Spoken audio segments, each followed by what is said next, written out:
Dr. Kyle Richmond, welcome to the show, my man. Thanks for having me, man. I appreciate it. Man, I am super excited to talk to you. I think you are a wealth of knowledge in your space. I've been following you for a long time. We've just kind of done some correspondence back and forth, like, "Hey, great post," or Yeah. most recently, you asked me about when I was wearing my nose strips, doing my zone 2. Yep. So, and Yep. then I heard you on the H Team Strong podcast. We both have been on there recently, and I just thought you were absolutely fantastic, and I had Thank to you. get you on here. So, thanks for coming. I appreciate it. This is still wild to me. The connection I'm making, the people I'm talking to, just through social media, of like these little conversations. Now I'm on podcasts, and first I appreciate you, talking so highly of me. This is not something. If you talked to me a year ago when I was employed at a different clinic, I didn't own my own business. I was like kind of ready to be like, is this even for me anymore? And now to see the complete 180 flip in 12 months is just absolutely wild to me. So I appreciate having me. Well, I truly don't know a ton about you, so I just love to kind of hear you expand on that and what got you to where Okay. you are today and a little bit of your Yeah. background and tell our audience here like what you actually do. Okay. So I am a chiropractor by trade.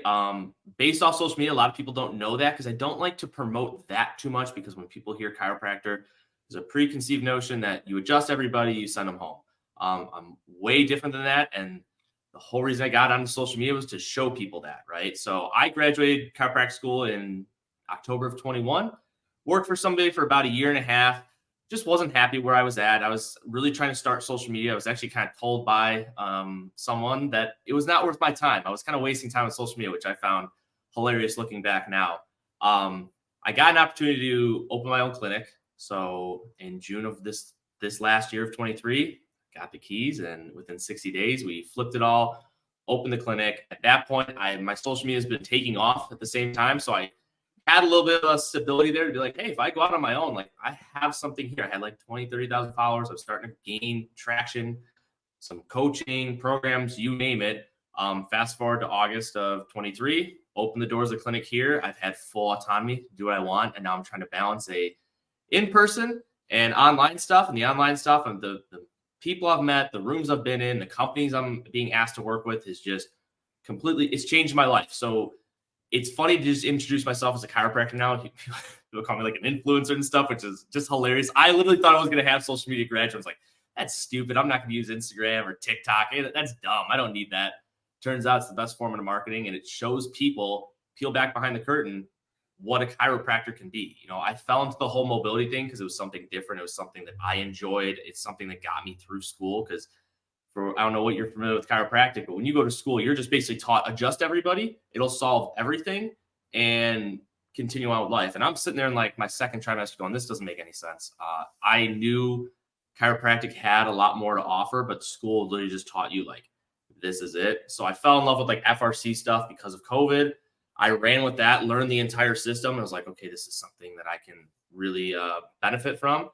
Started posting it, and then haven't looked back from there. I've posted every single day on Instagram for like 500 days now, consistently. So I was really happy for that. And 60,000 followers later and a legit business it's changed my life. You and me both, man. I mean, I think we probably started around the same time. I started posting every day in the summer of 22, and I think we kind of we want to say came up together. Maybe like seriously, that's what it feels like. Same time, like in that growth. Where when I first started doing it, I thought maybe I was too late to the game, and we proved that you and I are living proof that you're not. So I want to elaborate on a couple of things you said there. So my business is all online now, and you said you do some online stuff as well. So do you help people remotely?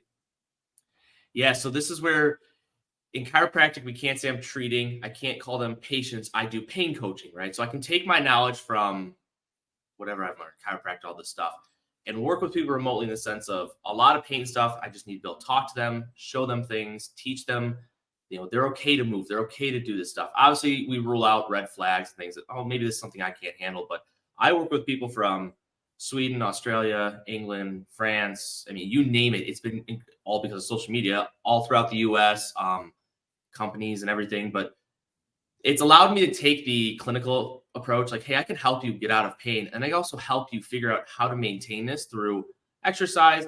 I like using mobility because I think mobility is low-hanging fruit that People don't need any equipment. They can just start moving. It's a form of exercise. I think that's where I see things differently.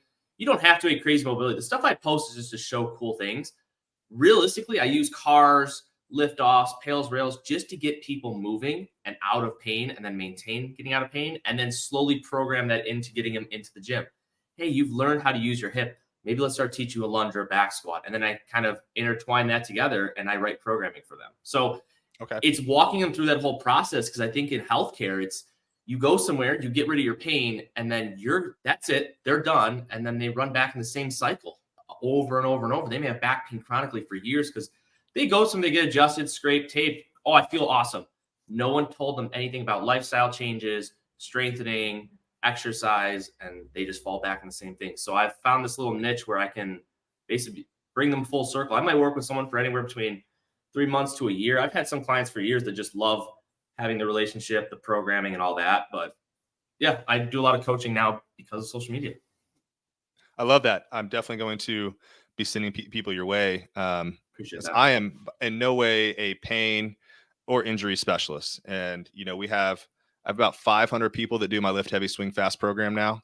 And there's just no way that I can help that many people, that whether they get injured doing daily things in life, playing golf, or, you know, exercise is not, you know, you can get injured doing exercise. So I definitely want to send them to someone that can get them on a program virtually, and get them pain free. So you used a couple of acronyms there that I don't think, we were both on the 18 Strong podcast. There's another plug for you. There's another plug for you, Jeff. But I think his listeners are more of people like me. You know, they are like coaches and things like that. Yes. My listeners, our listeners here are, I think, probably more of your general people.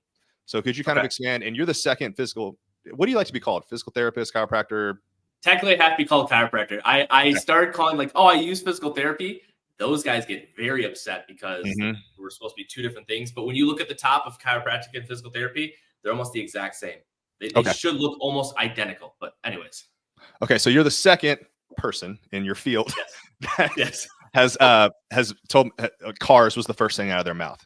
About things they like to use with their patients. So would you mind expanding on some of those terms you use and why they can be so beneficial, and elaborate on those? Absolutely. So CARS stand for controlled articular rotation. What that means, it's a big joint circle. Okay.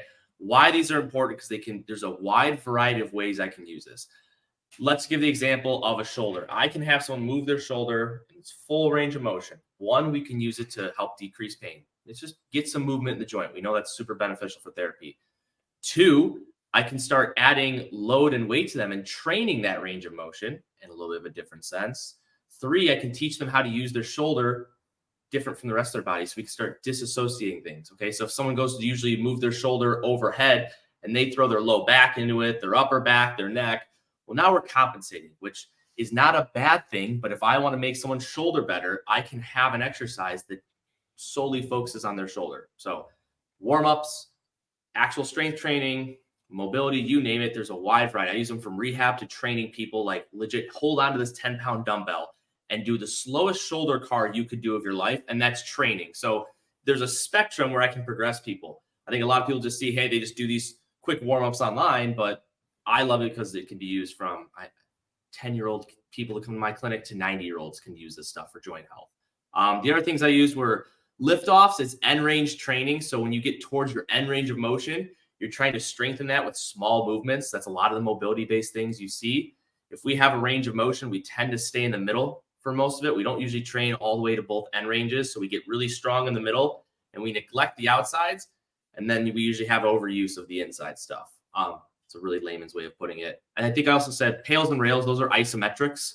If I put someone in a position, it's a fancy way of saying like a PNI stretching, whatever it is, the isometrics is all it is. I use that in rehab. I use it for strength training. I use it for athletes, you name it. I think that's what made me fall in love with FRC is functional range conditioning. It's such a wide variety and I can use it to scale from so many different populations. I think a lot of people also look at my stuff and say, you work with athletes. I do, but I also work with majority of the people I work with are desk workers. You're everyday people that want to just go work out, be relatively fit, enjoy time with their kids, and then go out and have fun on the weekends. That's kind of where all this stuff falls into. It could be that group. if that makes sense. Absolutely. And that's one thing I love hearing about. You basically hit on some big things for golfers: disassociation, in range of motion, isometric. When you think about the golf swing, we need all of those things. And Yes. one of the things that my wife and I are trying to promote on our podcast and in our programming is that just because something is for an athlete, in my case for golfers, you see, and then you mentioned it's for desk workers. Yes. People, whether they play golf or not, or whatever sport, they need these things. And Yes. I'm happy to hear that because how many, I'm sure you train some golfers. How many golfers do you train versus, just desk workers? There's actually been a lot of golfers lately coming in my door, Mm-hmm. especially now we're starting to ramp up to, hey, it's getting warmer out. I want to do more. Because they usually get these chronic aches and pains. They know, hey, they've been sedentary for so long. They go and they start swinging. Their back hurts, their neck hurts, their shoulder hurts. And you look at them and they don't know how to, they don't have the range of motion of their neck. Their spine is just super stiff from being at a desk, or the way they train doesn't involve spine training or the shoulders moving in their full range of motion. It's very limited. These guys just go, hey, I bench press and I squat. You're like, well, that's awesome. You're getting strong. What do you do for getting your range of motion for golf? Like, I don't know, I just go swing a club, which is great if you have the range of motion, but that's where the mobility stuff, flexibility stuff comes in. You got to find, when I assess, I find the low hanging fruit. Not everyone needs to sit and do an hour of mobility every day. I think that's also a pretty big misconception. People look at my stuff and go, you only train mobility? If you look at my actual training, it's such a small amount. I just find the things I need to work on. I improve those things and then integrate it back into strength training. Because if you do strength train the right way, you should be able to maintain all your mobility. But if we need to fix something, we swing that scale over, kind of work more heavily on that, and then integrate it back. So I think people don't know that they don't have to sit on the floor and stretch for an hour every single night and foam roll and do all these crazy things just to get the results they want. I love that. So yeah, how do people normally train when, that they were training and now you're noticing they're coming to you and they have these problems? What is there a common trend you think of how they are training in the gym and then they need to come see you when they go play golf, for example, just because this is a golf-ish podcast? Yeah. Do you Yeah. think there's So a what common I trend see, there? what I see is they'll do their regular fitness routine, right? They'll start getting some shoulder pain. So they'll cut out 3 things that cause their shoulder pain. So they just stop doing that. Well, now they don't press overhead anymore. They don't do lateral raises because that hurts. Well, now we've eliminated how many percent of the range of motion of the joint, right? Okay, so now they're not even using that part of that shoulder, and then pain ensues, range of motion decreases, and then they come to me going well, I don't do any of this stuff anymore because my shoulder hurt. I'm like, okay, how I do it is let's find the way, 1, to reduce your pain, 2, get you right back to doing those things so you can always have that ability to keep doing it. I think if you start saying, I can't do this, I can't do that, I can't do that in the gym, now you've taken all the exercise you could do, you've condensed down to just a handful, and then you're just running the same patterns over and over and over. That's why if you bring cars into play, if I get them to do a big joint circle and they go, ooh, yeah, that doesn't feel good when I go into internal rotation and, extension. Okay, that's something we got to work on. And we can find that really quickly with an assessment. Okay. Do you think they're mainly doing bodybuilding workouts? Would you call it that? All the time. Okay. I would say they just go, hey, I do chest and back and biceps and all these things. And you're like, which is great if you want to just get bigger muscles, if that's your focus. But if your focus is something athletic, there's a lot more to it. Rotational tissue, different time under tensions, your endurance, all these things play effect. Because again, golf is not just people call it a hobby. It's a sport, right? You're still going out and doing something athletic. So just to sit there and be like, well, I just golf casually, you're still doing something very athletic that most people cannot do very well. It's not easy. I've got all the mobility in the world. I am a terrible golfer. So I'll put that out there. But and what's wild, people don't think about it. And I explain this to people when I'm on the course all the time. We go from a position at the top of our backswing, which is super stretched. A lot of things are loaded. All these tissues are pulled in these different ways. We're at end ranges of motion. And then we want to go from there and say if it's a driver, if we want to hit it far, we're talking at least 100 miles per hour. If you're an elite golfer, 120 plus, right? So that's a very explosive, violent movement. And if you have no business being there, and what's wild is that I bet that same person that came to you with shoulder pain, he'll be out on Saturday trying to do that. You're not going to stop it. No, and they'll just try to avoid it or change their swing a little bit. And now the whole thing's going, and they're like, instead of just addressing that one little problem, I see it all the time. Like, well, my back hurts when I golf. So now I try to do X, Y, and Z. I put icy hot on it. I try to swing a little less hard, and all those things will take everything just to get through so they can golf. Yeah. Which I understand where the mindset is, but we have to fix those problems to then allow you to do it. Because if you can do this for a longevity thing, you'll be so much happier. Absolutely. Um, so I think, and correct me if I'm wrong, but what really got you a lot of followers on social media is your posts that say, "This is not mobility. This is mobility." Would I be correct in saying that? That's 100%. I didn't realize that first until the one post that I did, I posted this thing. It was like, this is mobility training and this isn't. And it got a little bit of traction. I was like, I really like that. I was like, I want to post that again. Posted 2 months later. That post got almost 1 million views. I went from like 3,000 to like 10,000 followers in like a handful of days. And all of a sudden I was like, oh, wow, like I got traction. Kept posting. I was just posting like my regular mobility stuff. And I'd post another like controversial thing. Like, this isn't like, stop doing this stretch. And then again, you see a little bit of a bump. So there's strategy to that. I think it ruffles some feathers, and I get where people come from. But I do like to tell people there's a difference between our flexibility and mobility, and I can explain that real quick for people. Flexibility is it's your passive range of motion. It's like a stretch or how far I can move your joint to a range of motion. Your mobility is the active component, the strength, the control component, how well you can move. So we get people to go, man, I want to get more mobility in my shoulders. So it's going to hang out and stretch their pecs in the front of their shoulder for 20 minutes a day. Well, that's passive. You gain more passive motion. You have not built any control or strength there. So you have to define what that is. And that's why I try to show people, if you want to get a better back squat, if you just stretch your hips all day, sure, they're more flexible, but are they more mobile? Can you use that? Do you get stronger there? Most likely not. Like even my yoga people, they're very flexible.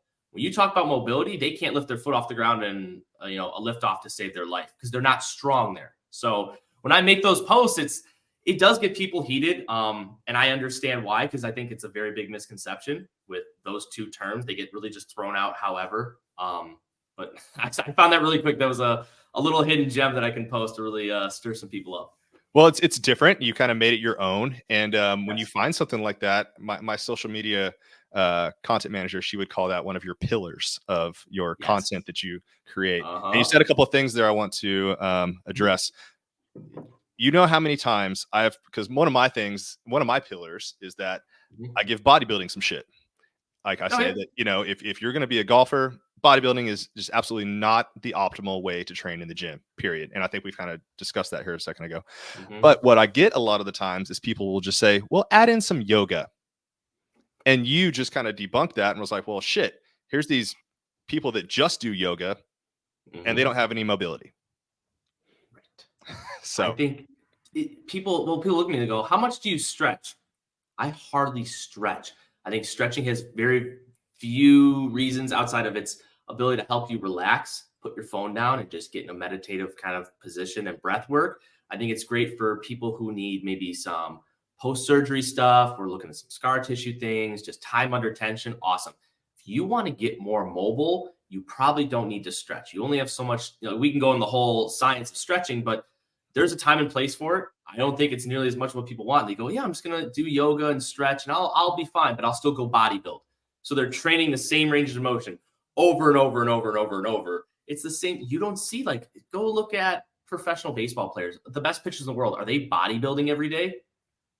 No. How much are they even lifting weights in the sense of for tons of volume and hypertrophy work? Not as much as we think. You look at offensive linemen in the NFL. They're doing a lot of strength work. Are they going in there just hammering curls and shoulder presses till their arms fall off? No. So why do we all of a sudden now take golf, which is a sport, and say, well, this is just different. I'm just going to do training like this. So you nailed that. I don't think bodybuilding is great for a certain thing. If you want to put more mass in, or if you want to it's a low hanging fruit for people to start exercise because it's super easy. Go in, pick up weights, do it till you're really tired, put it down. If you have no idea what you're doing in the gym, awesome. But if you're training for a sport, it's not it. Yeah. And, I think people, they get the pump, right? So the pump is another satisfying way that makes you feel like you worked out. Whereas if you are doing plyos, explosive movements, true strength training that's like low rep ranges, you don't feel that pump. Maybe you don't feel super tired.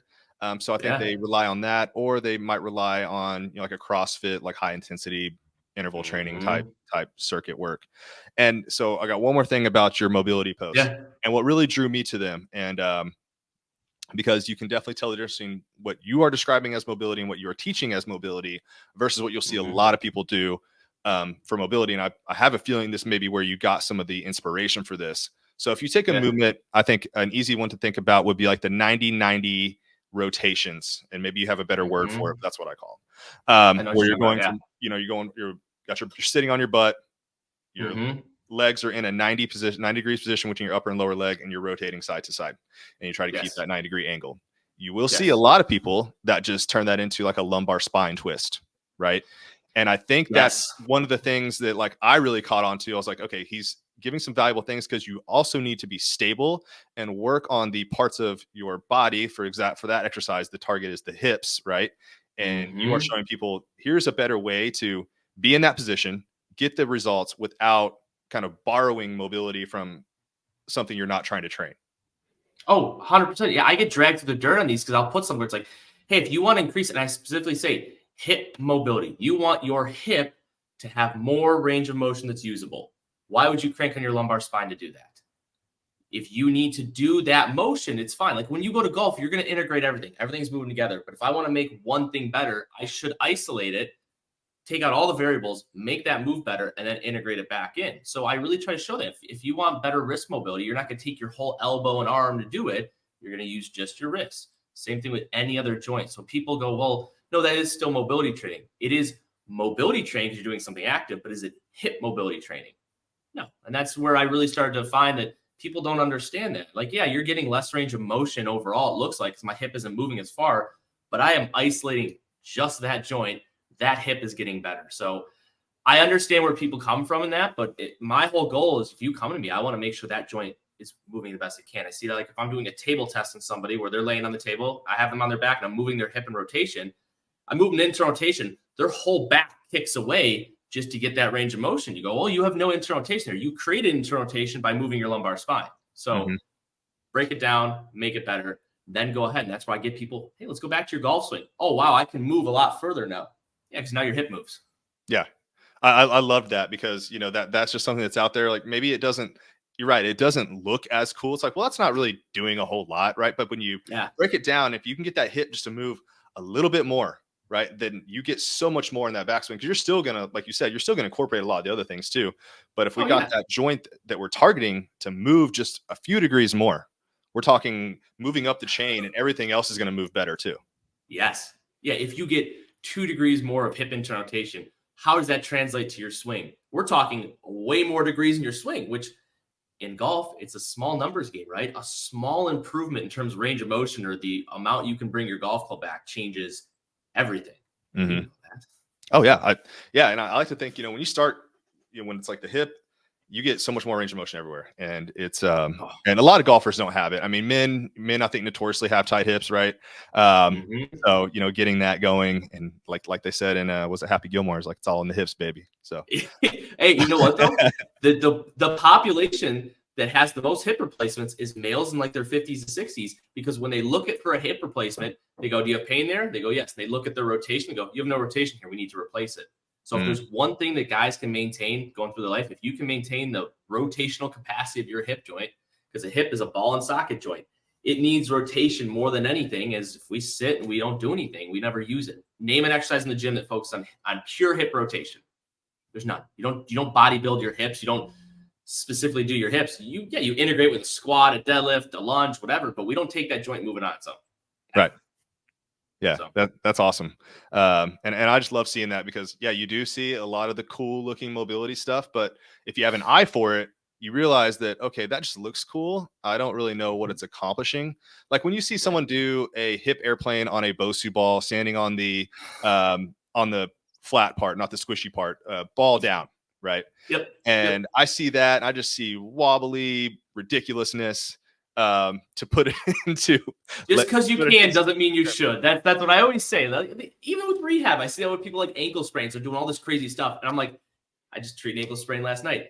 I just have them starting with ankle cars and like general dorsiflexion stuff, and that's it. And like that's really all you need. And like it keeps things a lot more simple. If you look at programming for like professional athletes, you could probably go look at like LeBron James programming. It's probably so simple that people like that's not it. No, it really is. Like simplicity is like the biggest thing for anything. And you know that with your programming. It doesn't have to be oh, I've got to do this crazy setup and 40 different exercises. It's really simple. I think I'd love to start showing people my programming when I go to the gym. I'm in and out in like 45 minutes to an hour. It's not 300 mobility exercises and 1,000 strength pieces. I just try to do the minimum and you get the results, and then you can do a lot more with your life. Right. I mean, I have found it pretty interesting to what to program, because I'm programming for about 500 people, like I said. Yeah. And, I want to keep it as simple as possible, but then you got people out there that want variety. So it's like, I got to try to make everyone happy. Right. So it's, basically right now I'm doing like 3 or 4 mobility exercises, like 1 or 2 rounds. And then we're talking about a couple of speed exercises, a couple of compound lifts, and then accessory superset, and calling it a day. Yeah. Awesome. So, which you can, you got to give people the options. You can do 1 set, you can do 3. I'll give of like the mobility of, of the accessory. I got my compound lifts. I got an idea. I got a system there. I want you to do X amount of those, but some of the other stuff I'm going to play with. Yeah. And that's the thing. You're constantly dealing with people saying, hey, I need more. Like, and it's that mindset of volume. It's like the CrossFits, the Orange Theory. You just got to go, do as much as you can. And it's hard to get people to realize you don't have to do that much. We still are trying to, I think the industry swung all the way now to crazy volume. And now we're like trying to bring things back a little bit. There's the middle ground. It always depends on who you have in front of you. But when you're trying to, do stuff for the masses, I find myself that too. It's tough. People want more. People do my mobility program to go, oh, I loved it. It was great, but I wish there was more. It's like, do you feel better? It's like, yeah, my hip moves awesome now. It's like, you didn't need more. And just do it. And you can probably just do it better, right? You can keep progressing it. And one of the things you said on, man, I'm going to have to ask Jeff to compensate me here for shouting out the 18 strong. So hey, much. Jeff, what's up? but one of the things you said on there was your your mobility days mobility training should make you sore, something like that. So elaborate on that for me. Yeah, I get a lot. So I coach a mobility class here at a gym on Thursdays, and people go like, oh, it's mobility. We're just going to go around and stretch. I'm like, no, I'll get you to the point where you're training end range of motion. You're almost going to cramp, and it's going to be fatiguing because we're still training in the same principles. I take mobility training in endurance. I can do hypertrophy work. We can do strength work in that. I can put you on range of motion, get you to try to contract at nearly 100% of your voluntary effort. I get you to do reps to basically fatigue where you're failing. That's hypertrophy. I get you to do reps for 2 minutes straight, which is more towards the muscle endurance work. So I think people think when they're going to go do mobility, it's just like, oh, it's 30 minutes. I should just feel really good. I'm just kind of moving around. It's all about the intent you put behind it. I can make it as challenging as I want for people. I can add weights to their feet. I can put band resistance to the point where you're only going to get 3 reps because you are fighting for your life to get that rep completed.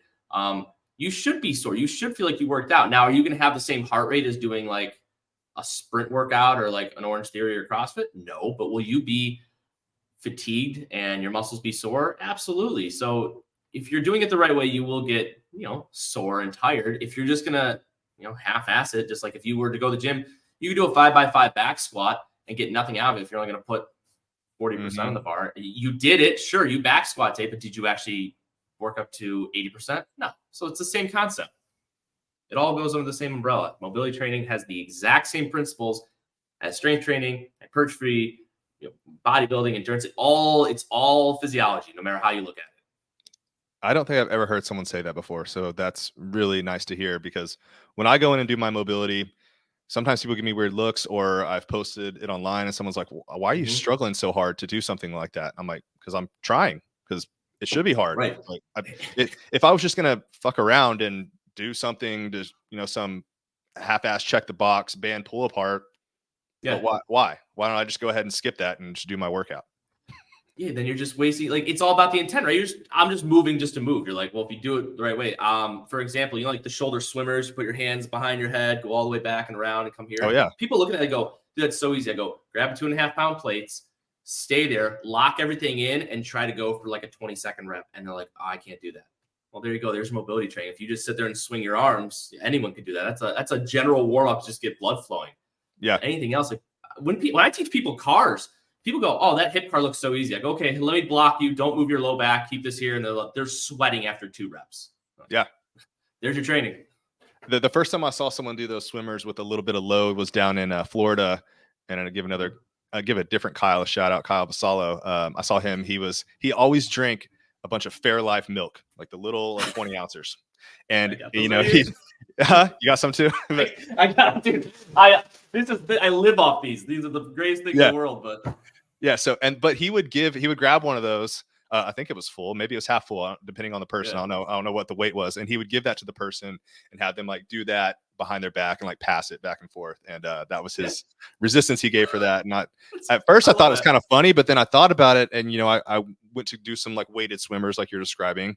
And you know, I think I am like this big strong dude, so I grab, you know, like 5s or 7.5s or maybe even 10s. And you know, I'm just like, oh nope, I need to go grab one of those Fairlife bottles because I can't. Seriously, most gyms don't have, like, even if you have a 2.5 as a female trying to do it, because sometimes I'll struggle with the 2.5 or a 5. You're like, you need like a half a pound. So I actually have those little like the Rogue mini weights that I'll give people like, yeah, you give me a 1/4 pound, and I'm like, yeah, go ahead and try it. And they go do a lift off or something, like, I can't move my arm. Like, it doesn't take a lot, but now you can train just like anything else. You can progress mobility training with weight, reps, time under tension, you name it. It doesn't just mean go in there, take body weight, and just swing your arm around. You just crank it around while willy-nilly. Like, yeah, we're not.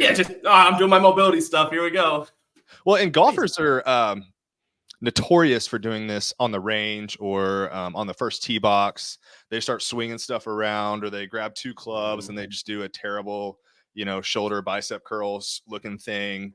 And, you know, I've gotten a lot of shit because, like, actually some of my most popular videos are trying to do some like slow controlled like mobility work, like on the range, just like some pelvic rotation, some thoracic spine rotation, and usually like a squat to a calf raise or something, just kind of get the whole body firing. And people are like, oh no, I would never do that. That looks ridiculous. I'm like, what do you think just swinging things around looks like? We've normalized. They go, yeah, that looks right. I'm just going to swing 2 clubs, which, you know, that just probably throws off your timing more than anything. It probably does a lot of terrible things. And like, you know, going back to the people you're talking about with bad shoulders, like that can't be a great idea. No.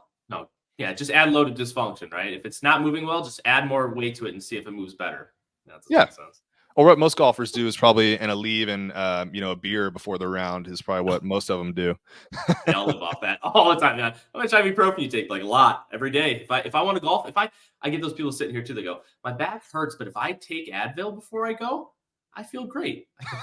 That's good for you. But I'm like, do you want to maybe not have to take that every time you go out to the range? Yeah, you want to have a liver one day? Like, I don't know about all that. That's awesome. So yeah, so when do you think someone should say, hey, I've had enough of pain, it's time to call the doctor? How long should they wait? Is it immediate? Because my wife and I, since we've always had someone like you in our back pocket. You know, whenever we move to a new city, it's one of the first things we do. We figure out who we're going to go see when we get hurt, because it's inevitable when, you know, we're very active people. So something's going to happen, whether it's playing golf, working out, working in my yard, something's going to happen. And we don't wait. Like, if it's been a couple days maybe, and see if something goes away. But if I can tell it's not going away, I'm making the phone call and I'm getting in to get treated as soon as possible. You nailed that. I think so. Most pain is what's called transient, which means it's usually a few days, maybe hours, and it goes away. I like to normalize for people. Pain is a normal thing that happens with life. I think people look at me and go, you're never in pain. I get aches and pains all the time. Lifting, day-to-day stuff. Oh, my neck feels funny because I slept weird. That's normal. As long as it doesn't keep progressing, getting worse, I'm starting to get symptoms down like my extremities or like other weird things. Go get that taken care of immediately. I tell people, give it a few days. If it's not going away or you're starting to limit what you can do, like, oh, my back hurts, now I can't even walk for more than 20 minutes. Okay, go get that fixed. If you get a little ache and pain, it's not stopping you from doing anything, that's really normal. Because I'll get those people come to my door and like, well, I had pain 2 days ago when I made the appointment and I feel great. Okay, there is some normalcy to that. If it's stopping you from doing anything, go get that thing checked right away, because it's like a manual therapist myself. I can help accelerate that stuff. Natural history. Something called natural history means pain usually will go away on its own within 4 to 6 weeks. Most things, right? There's a natural healing process the body goes through. What I can do is help speed that up. I can give you some exercises, some manual therapy stuff. That maybe instead of 4 to 6 weeks, it's gone in 1 to 2 or 2 to 3. So if you have something you want to go do that's in a month from now, we can immediately bring that stuff back and get you active again. So if it's something you're like, hey, I've had back pain for 6 months now, that's not normal. You should really get that taken care of. Or if it's the person that says, I get back pain every about 2-3 months. That's also not normal. If you're hitting that same cycle, sure, it went away after a couple of weeks, but then I get it again, and I get it again, I get it again. That should raise the red flag, say, well, it's clearly not going to get better on its own. But normal little tweaks, like you moved your shoulder funny, you got a little shoulder pain in the front, but after 3 days, it's like gone from a 9 to a 2. Not usually a cause for concern. I hope that answers it. Absolutely. Because I think people wait way too long. They deal with their pain for, I don't know, forever, maybe in some cases, I'm sure. Guys are the worst. Guys be like, oh, I've had this, I've had back pain for 10 years. 10 years. I go, if I had something for 3 weeks, I'd start being like, I really should probably get this taken care of. But some people then just, they live with it. They eliminate things. Oh, I have back pain, so I don't back squat anymore. I can't swing my club past 50 reps. I can't do this. Like, there's this list of stuff they can't do anymore. And as a 56-year-old, they just call that normal. Like, yeah, I'm just old now. I'm like, we've normalized that as a society that, hey, as you get older, you're just going to hurt. You can't do things, which we know longevity. Once you start taking away range of motion, your daily activities, you see the decline really fast. Look at all the other countries that have longevity past. I mean, in Japan, what people are 80, 90 years old, still doing everything, running, jumping, doing everything, because they don't have the same mindset we do. We just lock it down. All right, my shoulder hurts, I'm done doing things. Because I also think it's to our healthcare system that people get lost. They get sent to the ortho, they get sent to here. The doctor tells them, here's a muscle relaxer. Just avoid all this stuff. Just rest, which we know rest for 90% of cases is not the issue. I have ankle sprain patients. They sprain their ankle. I don't put them in a boot unless they're like a really bad sprain or something's broken. Go move it right away. Start the healing process. So I think it's just, it's an education thing. It comes from our healthcare providers and themselves. Depends on who you go to. And that's what's hard too. Why I'm offering virtual care is because you might look at your bubble where you're around that 50-mile radius. You might not have anyone that treats the way I do. It's just people telling you to stop moving. So what do you do then? You listen to them. Your knowledge is only the people around you. And that's the nice thing with social media is we can now start to spread information to the masses and people can take that and go, okay, I have other options. I absolutely love that. And you already checked off one of my other questions because I feel that it's mainly with and I'm not going to pick, I don't want to pick on the older population, like the boomers and things like that. But I feel like they were the ones who really got just stop doing everything for now. And we'll pick and wait till it goes away. And then, basically it's resume exactly what you were doing. And now you're deconditioned and probably much more likely to hurt yourself again, maybe even worse this time. And that's so we can go on all the crazy pain science, but your body remembers that, right? Let's say you had shoulder pain and you just stop moving your shoulder for 6 weeks. When you go back to move that shoulder again, there's a real high probability you're going to get pain again. And they go, oh, still hurt, can't do it. Like with an ankle sprain, I tell people, you're going to have some pain for the next couple of weeks and it's going to be fully fine to use. You're going to be totally fine. Know that pain's going to go away over time, but we have to continually use it because pain is there just to tell your body not to do something. If we didn't have pain, we would just keep driving that same pattern over and over and over until we basically tore the tendons off our bodies. So pain is just a way to say, something's up. I want you to get this looked at or be aware of it as we still continue to move and treat it. So yeah, they get the pain and they go, I'm done using it. And pain will usually come back because resting it takes away pain short term, but you go to move again, they go, oh, my back hurts again, I can't do it. So just a never ending cycle. Right. And then isn't it like called guarding or something like that? The brain doesn't allow you to do certain things. And then you start doing something else, which is going to compensate. And my father-in-law recently had his knee replaced. And one of the things he keeps saying is like, I can't believe how much strength I lost in that knee because I was avoiding it for so long.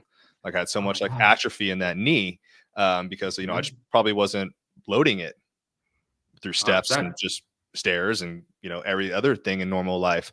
So yeah, I think that's something that I hate to hear from people. And golfers are bad about this too, about their swing. You've been slicing the ball for 10 years, but you've never seen a swing coach. And you just think one day you're going to magically figure it out. It's going to happen. With more reps, I'll just get better at it. Well, okay, sure. I mean, in that case, because we're trying to create a skill, right? Like you could like strike lightning, I guess, but for the most part, that never happens, and they don't go see anyone. And then same thing with pain. It's just year after year. Here I am in this pain.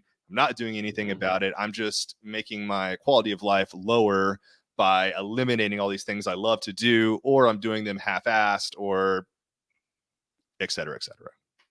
And it's to no fault of their own because most people will go, hey, I have pain. They have a pretty bad, reputation of what a chiropractor does, and I get it. Most people are like, I'm not going to do that. PTs are sometimes hard to get into. Depends if you need a script. So you usually go to your primary care, and what they'll tell you is they're not experts in musculoskeletal pain. That's not their job. They didn't go to school. They know how to treat disease and stuff like that. You get back and they go, well, here's a muscle relaxer and just rest or don't do anything. And that's their advice. And they respect their doctor. They're going to take that advice. They don't know any better. And then we just run that cycle over and over and over. That's why I want more people to be aware of what manual therapy can do, chiropractic, PT, licensed massage therapist, and just put more power and education back to people. Like if you're here for my first hour appointment with somebody, I educate them so much because I want them to know what the hell's going on.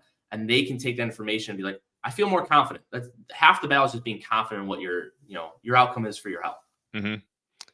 And so, tell a little story about myself recently. So I recently wrecked my left elbow. And what's this term you call when your elbow, where's the damn camera? When it goes like this. Oh yeah, you hyperextend. Yeah, you got a lot of hyperextend, like pretty gnarly, right? Like that's pretty good. Yeah. So for me, it was like around like Black Friday. So one of my partners is Ripstick, which is a weighted club.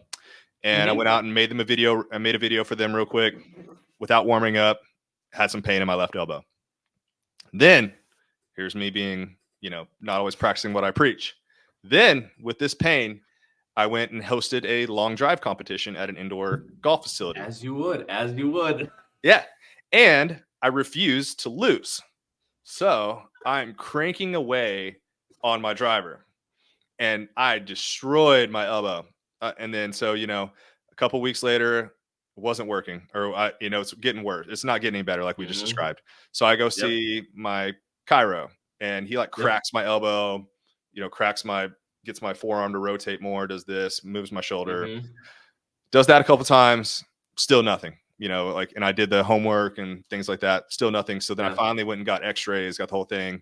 He said it was tennis elbow, which, golfer's elbow is more like on the inside, right?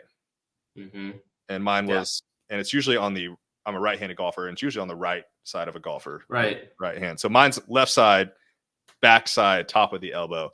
And so I had to get some, I got some cortisone shots and now I'm able to do everything. So now I can actually rehab it and do, extension, pronation, supination. I'm really loving this. I found someone online did a kettlebell, like rolling it over on the side. And that's been, those are great. But so here's my question for you about this. Yeah. The doctor gave me, and this is like I don't know what you call this guy, because he's like looking at x-ray. You look at x-rays too, right? Or you don't x-ray? We can. I don't x-ray. I'd rather give it to someone who's way better at it, like a radiologist, but we can. Yeah. So he gave me, it's pretty much like just your standard, like here's your homework. And what's interesting is it's a lot of exercises, and they tell you to do them twice a day. Would you say that is standard? Because I'm straight up, it takes, and I'm a fitness guy, and I know how to do this shit. Like, I don't need to sit there and read instructions. Like, I see the picture, I know what he wants me to do. Here's what I need to do. Here's how many reps, et cetera, et cetera. And it takes forever. And they're telling me to do it twice a day. And I'm like, you know what? I'm going to really load it.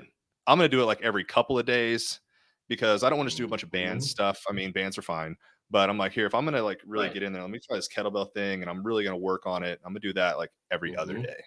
So I feel like the standard is here, do a lot of stuff every day for your homework. So would you agree? It depends on what the issue is, right? If it's a joint issue where I need to get you to move your joints more, we can do daily. Like, I can give you cars every single day. You can't overdo that. If it's something that's a strength principle, it's like you wouldn't go and do back squats for max effort every single day. You do it every few days. Also, the way I give people things is I don't want to give you a playbook of 10 different things, because guess what? 7 of those might actually be great for you and 3 might actually be good for you, and they're almost counteracting each other. I give people like 1 or 2 take home, sometimes 3, because it's like, okay, do this as like a warm up and then do these 2 exercises. Some people it's once a day. Some people I have them sprinkle joint training in all day long. Like, if you need to just move your neck more, guess what? You sit at a desk every 2 hours. Why don't you just do 10 reps? Like, just move. So it really depends on that case. But for you, if it's like, hey, I get the tissue stronger, it might be 2-3 times a week, because you're going to train. You're going to get those adaptations. You need rest, and you got to do it again. So I think it's very basic to say, hey, do this every single day, twice a day for this much time. And if you don't know what's going on, well, you might be half doing it. You might not get the actual intent behind it. Now you're just moving and you're just wasting time. Because we do know, and I know as a healthcare provider, people are busy. If you think people are going to, if they're not athletes, going to spend 4 hours a day doing your stuff, you're crazy. Most people give me like 20 minutes a day, and that's fine. as long as they do the right things with the right intent and stack that for a couple weeks. Because sometimes I might see someone say, hey, I want you to go do this stuff. I'll see you in 2 weeks. I'm not going to have you come back in 3 days because nothing's going to change. And I know you're not going to do that many times. If I see you in 2 weeks, now you had 6 really good sessions. Okay, now change occurred. I can progress that because you shouldn't have the same exercise from your therapist that you're doing forever for 6 months. There should be a stage of progression and then a way to integrate it back into your everyday training. Yeah.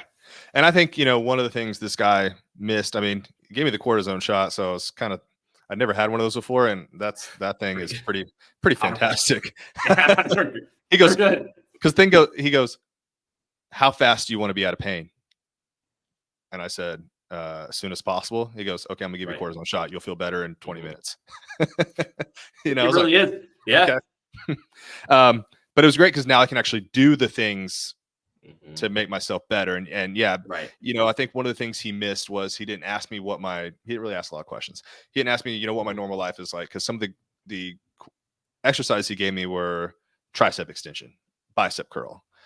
Yeah. I work out all the time, man. I'm going to row. I'm going to do some type of, bicep curl. I'm going to do all this kind of stuff. I probably don't need to do more.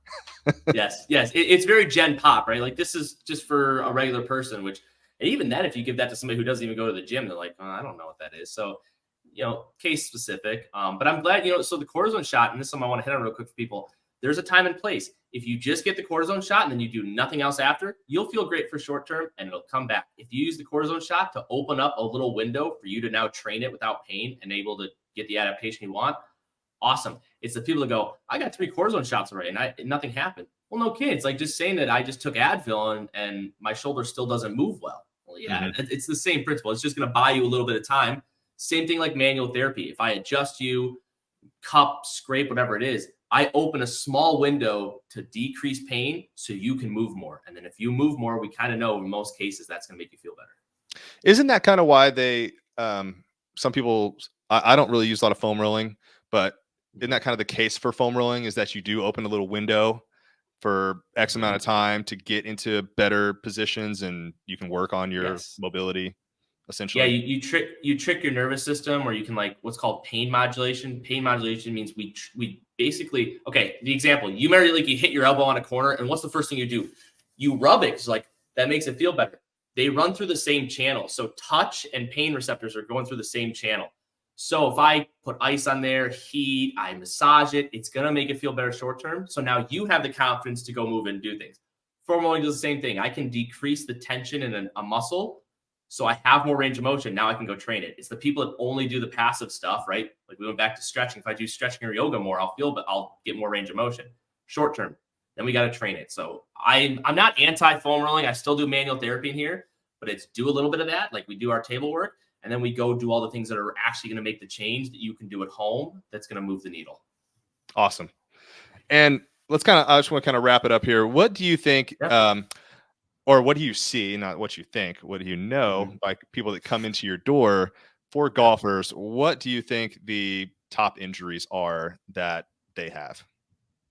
Shoulders and low backs. And a third would be neck.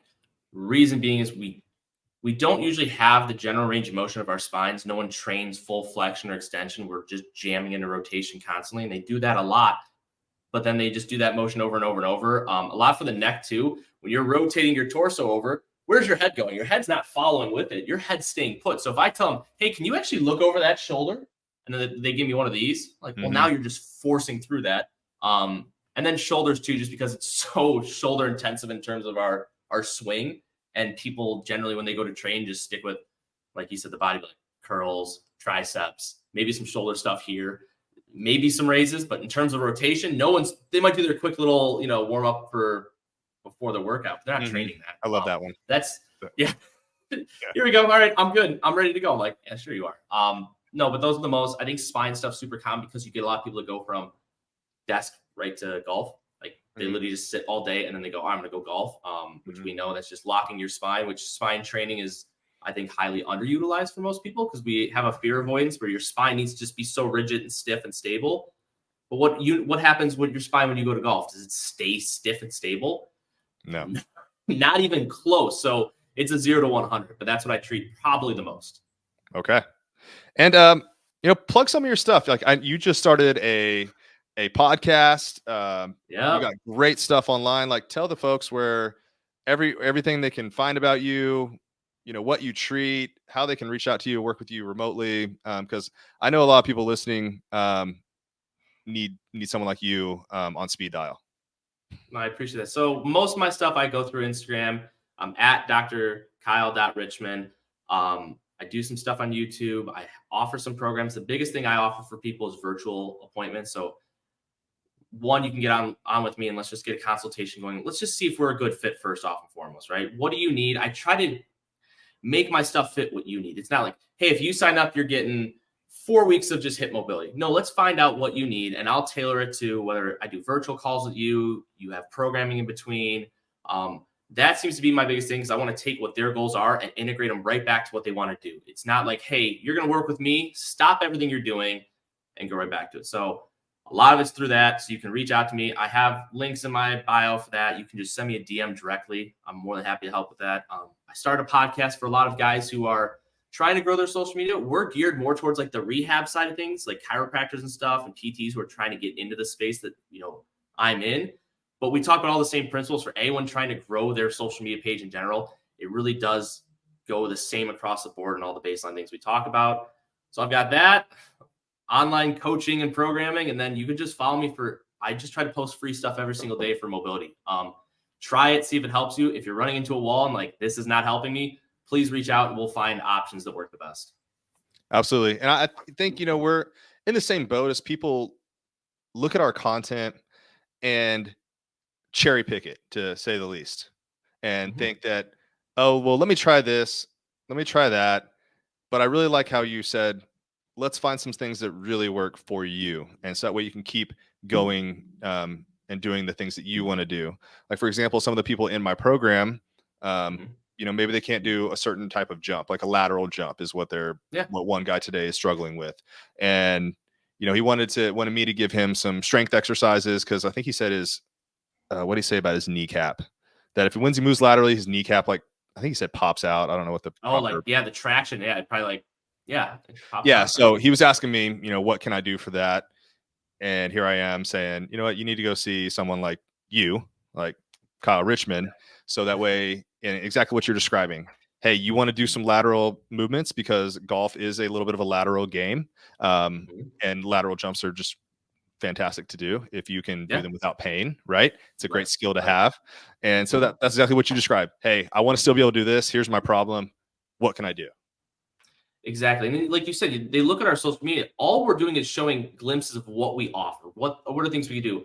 I'm never posting someone saying, if you have a hip issue, this is the one thing you have to do. Because it all depends. What's your problem? That's why I want to assess you, find that low-hanging fruit. What's the one or two things we got to improve and get you right back to it? Because you shouldn't have to if someone's telling you just stop everything and you have to do this crazy program for 4 weeks, you can't do anything else, that's probably not someone you want to listen to. Find someone who can integrate it all, the one issue you have, and get you right back to it. Because that's where I think the market really is. Don't stop people from moving. Just maybe make small little changes and then try to get them right back into what they want to do as soon as you can. That's because that's what makes them happy, right? Like they don't want to stop doing everything. They want to get back to doing what they want to do, how they used to do it. And I think that's great. So, dude, thank you so much for coming on here. I knew this was going to be a great conversation. I could probably keep drilling you with questions, but I don't want to make this. I don't think either one of us are on the Joe Rogan level yet, where we can have a 3-hour long podcast. 3 hours, yeah. So I'd love to see the metrics. I would just go. They would be probably 0.0% after. I think for me, I truly think, when I have guests on here, I do want it to be a little bit longer because, when it's me and my wife, we can kind of, and maybe the same thing with you and your podcast partner is, we can do some short ones because we can do this whenever we want. But, you and I like put this on the calendar and made special time to do this. And, we're not going to be out here every day shooting the shit. So it's like, let me extract some knowledge from you for like about an hour. But then I think that's probably about all the attention span our audience has right now until we're at the the Joe Rogan level. Hey, soon when you're ready. Hey, I'm more than happy. You tell me next time you want to do something like this. I can talk this stuff all day long. I absolutely enjoy it. And I think it benefits a lot of people. Oh yeah, I mean that's really what we want to do, right? It's like we're here to benefit people. And I think one thing that people have to realize is when you and I people know who we are because of Instagram, right? That's your biggest account. Yes. Yeah. And a lot of the stuff we put on there, for me, I'll speak for myself, is the stuff that gets a little more attention. You can't post everything that doesn't get attention. But Oh, so 100%. if you're someone that watches our stuff, you may think that what I post or even what Kyle posts might be a little too complicated for you. But if you were to reach out to us and get into our program, like my Lift Heavy Swing Fast, or work with you and get them on a program, it's probably going to be some more basic stuff that a 95-year-old could do. And that you're exactly right. Like if I'm treating neck pain, I'm teaching people how to retract first and do this stuff. Like that's super boring and basic. Yeah, because we need that. But if I go and post it on social media, no one's gonna like it and share it. So there's a reason I show the cool things because I want you to see the level of what it can be. There's some advanced stuff I post. But if you just went out there and just posted the perfect RDL every day, people be like, I don't care enough. You got to catch their attention, show them there is things, and everyone starts somewhere else. I mean, you got to find out where you're at on that spectrum and where I'm going to start you, and then know, hey, the ceiling is really high. There's a lot of things we can do. I think a lot of people join programs and this is like, well, here's your cookie cutter program. You're going to do the same thing for the next 25 weeks. There's no progression. Yeah. When I worked in big box gyms, one of the things my first fitness manager ever told me was, Cody, you cannot train what you do not obtain. So if you did not obtain any eyeballs or any interest in what you do, you can't actually help people. So that's why we post some of the things that are going to catch someone's attention. Like I don't really do a whole lot of golf swing looking exercises, right? I do a lot of normal looking exercises that will help you become a better athlete, that makes you a better golfer. But guess what golfers want to see? They want to see the cool golf looking exercise because they think it's going to help their swing. And probably, to your extent a little bit too, you want to show something kind of cool. Yes, they want the sport specific, right? Well, I just need to do more swinging stuff. You're like, well, I mean, probably not always, right? At the end of the day, when I answer most things, it depends. It really depends on the person. That's why you want to have someone who's going to maybe tailor things for you, or just talk to you and be like, here's where we got to change it, because it's not everyone's the same. Exactly, man. So yeah, I asked you to plug your stuff like 10 minutes ago, and then we started going again. So let's end it with you making sure people know where to find you and how they can reach out for some help. Okay, my biggest thing, Instagram, drkyle.richmond is my handle. Find me on there, please. I answer every single message I ever get if it's not spam, but shoot me a message, shoot me a DM, comment on something. I'll get back to you if you have questions or whatnot. I do post on YouTube, so most of my exercise library stuff. It's the same handle on there. Outside of that, I'm not doing really any other platforms. I'm trying to maybe go through like TikTok and all that, but you know what? Most of it's on Instagram because I think it's honestly the best platform right now. And then if you want something more specific, I have links in my bio for that, or just shoot me the message and we'll figure out honestly what works best. All right, man. And thank you so much again. Thank you, man. I appreciate it.